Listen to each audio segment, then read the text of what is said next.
Inilah kisah pemuda yang bukan ahli ibadah, tapi derajatnya setingkat dengan wali Allah.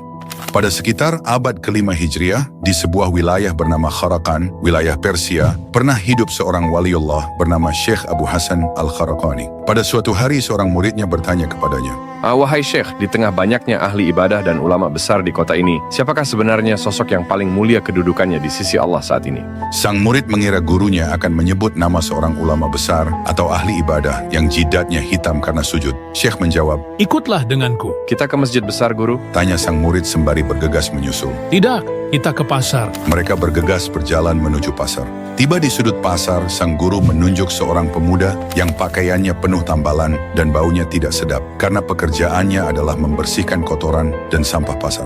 Syekh menunjuk orang itu dan berkata, Dialah orangnya. sang murid terkejut. Ia masih tidak percaya bahwa seorang pembersih sampah bisa mengalahkan derajat para ahli ibadah. Saat waktu istirahat tiba, pemuda itu berjalan menuju pinggiran kota yang sangat kumuh dan masuk ke sebuah gubuk. Karena penasaran, sang murid membuntuti pemuda itu secara diam-diam. Di dalam gubuk itu terdapat seorang wanita tua, ibunya, yang buta, tuli, dan lumpuh. Dengan penuh keikhlasan, pemuda itu merawat ibunya, menyuapinya makanan dengan sangat perlahan, dan membisikkan kata-kata manis, meski ia tahu ibunya mungkin tidak mendengar dengan jelas. Setelah semua keperluan ibunya selesai, pemuda itu segera kembali ke pasar untuk melanjutkan pekerjaannya. Sementara di rumah, ibunya selalu berdoa, Ya Allah, anakku ini telah merelakan masa mudanya untukku yang hina ini. Ia membersihkan kotoranku setiap hari tanpa mengeluh. Maka angkatlah derajat anakku ini hingga ia setingkat dengan para walimu yang paling agung. Melihat itu semua, sang murid dadanya sesak dan haru. Murid kembali kepada Syekh